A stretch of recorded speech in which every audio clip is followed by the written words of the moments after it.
구약성경 1296페이지입니다.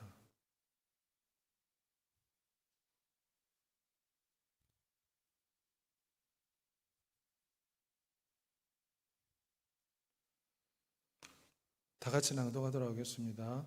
내가 무엇을 가지고 여호와 앞에 나아가며 높으신 하나님께 경배할까?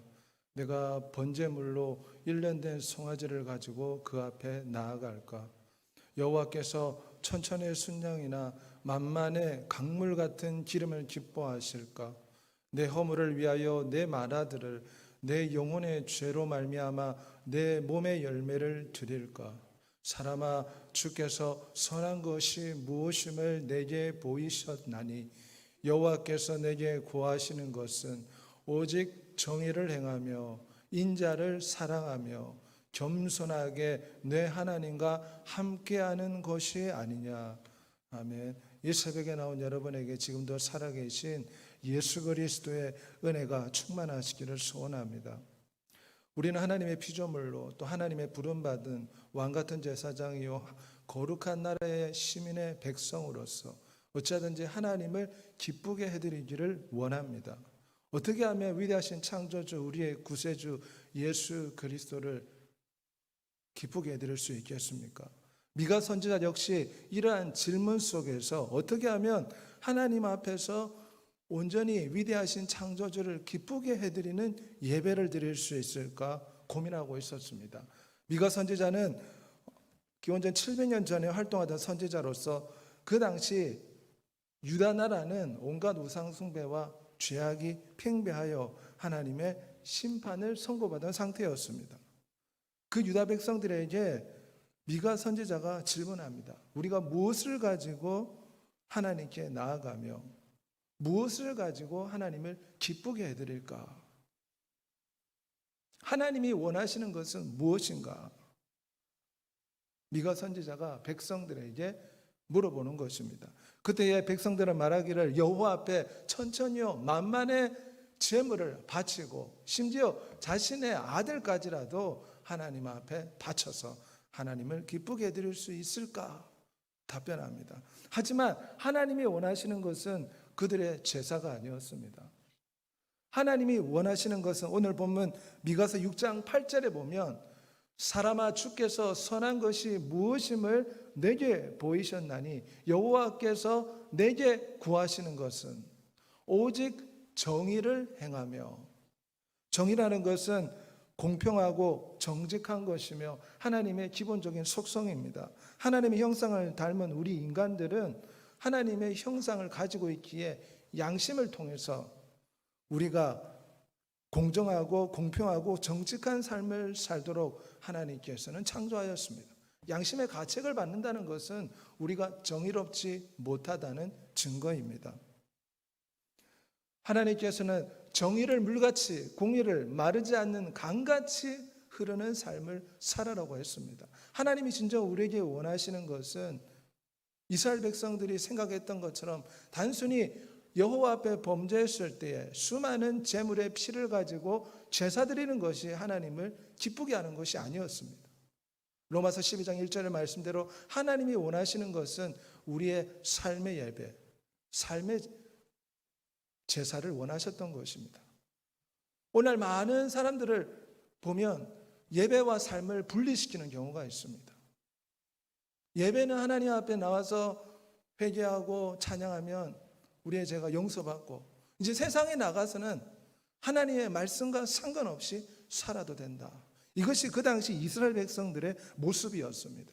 그러기에 하나님께서 미가 선지자에게 주시는 말씀은 우리가 우리의 양심이 지적하는 정말 공평하고 정직한 삶을 살며 세상에 소외되고 고아 가부를 돌아보는 공정한 삶, 공평한 삶을 살아가는 것이 하나님이 받으시는 진정한 삶의 예배라는 것입니다. 그럴 때 하나님께서 우리의 예배를 기쁘게 받아 주실 것임을 성경은 말씀하고 있습니다. 코람되어 정신으로 요셉은 하나님 앞에서 날마다 삶의 예배를 드렸습니다. 보디발 아내가 끊임없이 유혹했지만 여호와께서 보고 계시는데 내가 어찌 범죄하겠습니까? 요셉의 삶은 비록 노예의 삶이었지만 하나님 앞에서 날마다 그의 말과 인격과 삶의 예배로서 하나님 앞에 상달되고 있었습니다. 다니엘 역시 우상 숭배의 나라에서 자신의 믿음을 지키기 위해서 목숨을 내놓고 하루 3번씩 기도했습니다. 사자굴에 던져지고 온갖 모함을 받았음에도 불구하고 그는 자신의 믿음을 지키고자 하였습니다. 삶의 예배를 드리려고 하였습니다. 우리도 이 땅에 삶을 살아갈 때 하나님의 의와 하나님의 나라를 구하는 삶, 정의를 행하는 삶을 살아가야 될 줄 믿습니다. 우리가 드리는 예배가 하나님 앞에 상달되고 우리가 드리는 헌물이 하나님 앞에서 흡족게 되며 우리가 드리는 기도가 하나님 앞에 온전히 상달되려면 이 땅에서 하나님의 속성인 정의롭게, 공평하게, 정직하게 살아가도록 양심의 가책을 받는 것이 조금이라도 있으면 예수 그리스도의 보혈의 피로 날마다 우리를 정결하게 씻어야 될 줄 믿습니다. 그뿐만 아니라 오늘 본문에 주님이 원하시는 것은 인자를 사랑하는 것이라 했습니다. 여기서 인자는 사람의 아들을 뜻하지 않습니다. 여기에서 인자는 영어로는 kindness, 긍휼히 여긴다, 친절하게 사랑을 베푼다, 뭐 그런 비슷한 뜻을 가지고 있습니다. 인자를 사랑한다는 것은 사랑을 실천하면서 살아라는 것입니다. 우리 하나님은 사랑이라 하였습니다. 하나님의 속성을 가진 하나님 형상대로 닮은 인간은 서로 사랑하며 살아야 됩니다. 요한복음 13장 33절부터 35절 말씀에 보면 새 계명을 너에게 주노니 서로 사랑하라. 내가 너희를 사랑한 것 같이 너희도 서로 사랑하라. 우리의 목숨이 끊어지는 순간까지 우리는 사랑을 외쳐야 되고 사랑의 행동을 해야 되고 사랑의 말을 해야 되고 우리 인격에서 사랑의 향기가 나야 됩니다. 우리가 서로 사랑할 때 우리 신명교회가 아름답게 붕하고 발전하게 될 줄 믿습니다. 하나님이 원하시는 것은 날마다 사랑의 예배를 드리기를 원하십니다. 삶 속에서 우리가 사랑을 실천할 때 진정 그것은 하나님이 기쁘게 받으시는 삶의 예배가 되는 것입니다.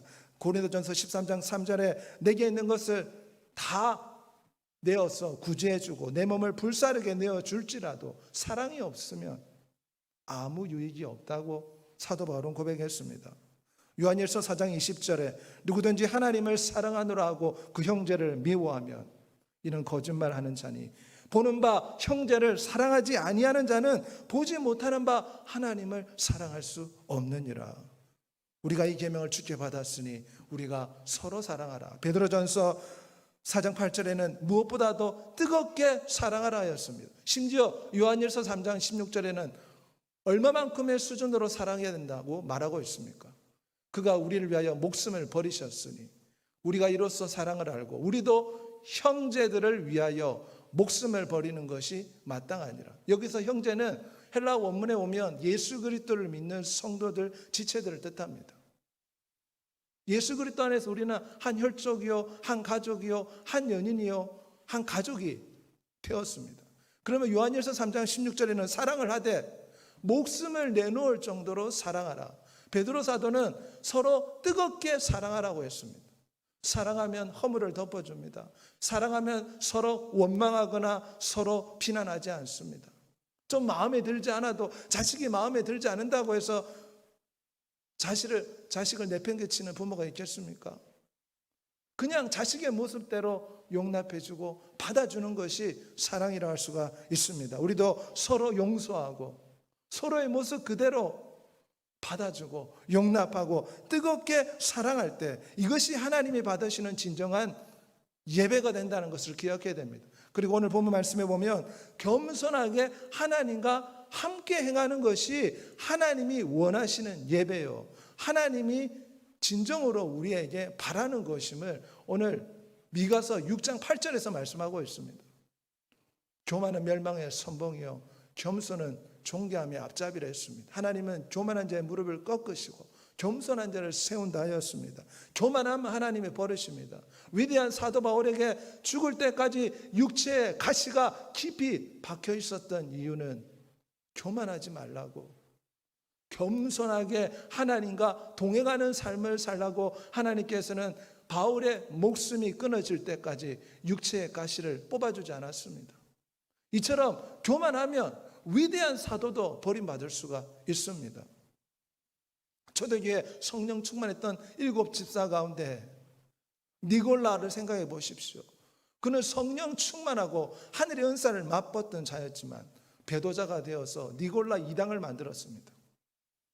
그러므로 우리는 무엇보다도 겸손하게 하나님의 말씀에 순종하는 것이 필요합니다. 교만은 하나님 말씀에 불순종하는 것이요, 겸손은 하나님 말씀에 순종하는 것입니다. 고린도전서 15장 10절에 사도 바울은 엄청난 업적과 엄청난 일을 했지만 그가 고백한 것은 나의 나된 것은 나의 능력이 아니요 오직 하나님의 은혜로 된 것이니 내가 한 것이 아니요 오직 나와 함께 하신 하나님의 은혜로다. 우리가 교회에서 많은 일을 합니다. 또 신명교회가 세워주기 위해서 얼마나 많은 성도님들의 땀방울과 소중한 노력과 헌신이 들어갔겠습니까? 하지만 우리가 위대한 전능자 앞에 섰을 때 나의 나된 것은 하나님의 은혜입니다.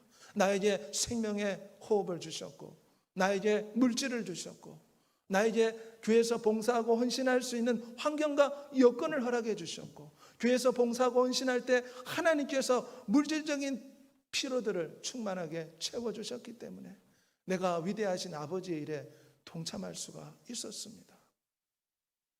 주신 자도 여호와시요 진정 여호와 이름이 찬양을 받으옵소서. 이것이 정말 하나님 앞에서 겸손한 삶의 자세요, 하나님이 받으시는 예배가 되는 줄 믿습니다. 제가 예전에 국제금식기도원을 가서 하루에 10시간씩 기도했습니다.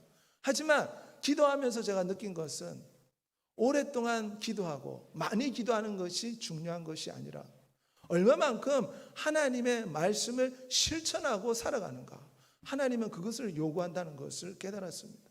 우리가 사랑하지 않는다면 하나님 앞에서 우리의 기도가, 우리가 정말 서로를 용서하고 겸손하게 하나님 말씀을 실천하는 삶을 살지 않는다면 하나님 앞에서 우리가 드리는 예배가 과연 하나님 앞에 받을 만한 예배가 될 것인가, 겸손하게 우리 자신을 살펴볼 필요가 있습니다. 그러므로 우리의 짧은 생에 무엇보다도 하나님은 우리가 삶의 예배를 드리기를 원하십니다.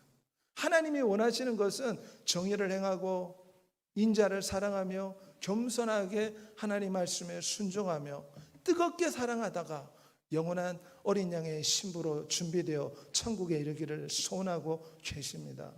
이러한 은혜가 여러분의 삶 가운데 충만하시기를 우리 주 예수 그리스도의 이름으로 소원하며 축복합니다. 전능하시고 내려오신 아버지 하나님, 우주 만물을 창조하신 전능하신 주여, 오늘도 우리에게 생명의 기운을 주셔서 위대하신 아버지 앞에 나와 예배하며 찬양할 수 있는 전능자의 크신 자비를 베풀어 주시니 감사합니다. 한순간도 위대한 창조주의 은혜가 없이는 우리가 살아갈 수가 없습니다. 위대하신 아버지 하나님, 진정 하나님이 원하시는 것은 천천히요 만만의 제사를 드리는 것보다 삶의 예배를 원하신다는 것을 우리의 마음에 깊이 새길 수 있게 도와주시옵소서. 진정 하나님 앞에서 정의를 실천하며 양심의 가책을 받는 행동은 늘 보혈의 피로 속죄하며 정직하고 공평하며 소외된 영혼들을 돌볼 수 있는 하나님의 의를 실천하며 정의롭게 행동할 수 있는 정직한 마음을 우리의 심령 가운데 새롭게 하여 주옵소서. 무엇보다도 서로 사랑하며 주님께서 죽기까지 사랑한 것처럼 우리도 서로 뜨겁게 사랑을 실천하며 살아갈 수 있게 도와주시옵소서. 겸손하게 하나님 말씀에 순종함으로 이 남은 우리의 생애 가운데 진정 하나님을 기쁘시게 하는 믿음의 자녀들이 되게 하여 주시옵소서. 오직 보혜사 성령 하나님의 권능과 능력을 물 붓듯이 기름 붓듯이 이 새벽에 충만하게 하여 주시옵소서. 세상을 이길 수 있는 신령한 지혜와 능력을 도하여 주시옵소서. 위대한 창조주의 균을 받아 서로 뜨겁게 사랑할 수 있는 사랑의 영을 7배나 부어 주시옵소서. 오늘 우리의 만남이 복되게 하여 주시고 오늘 우리에게 주어진 시간 가운데 우리의 행동과 우리의 인격과 우리의 말과 우리의 삶의 모습에서 사랑의 향기가 퍼져나가게 하시고 그리스도를 전시하고 그리스도를 나타낼 수 있는 진정한 빛과 소금의 착한 행실의 믿음의 삶을 살아갈 수 있도록 복을 내려 주시옵소서. 오늘은 사랑을 실천하기를 원합니다. 오늘은 뜨겁게 사랑하기를 원합니다. 위대하신 아버지여, 우리의 심령 가운데 전능자의 능력으로 함께 주시옵소서. 날마다 생명의 기운을 주시는 위대하신 예수 그리스도의 이름으로 기도합니다. 하늘에 계신 우리 아버지여, 이름이 거룩히 여김을 받으시오며 나라가 임하시오며 뜻이 하늘에서 이루어진 것 같이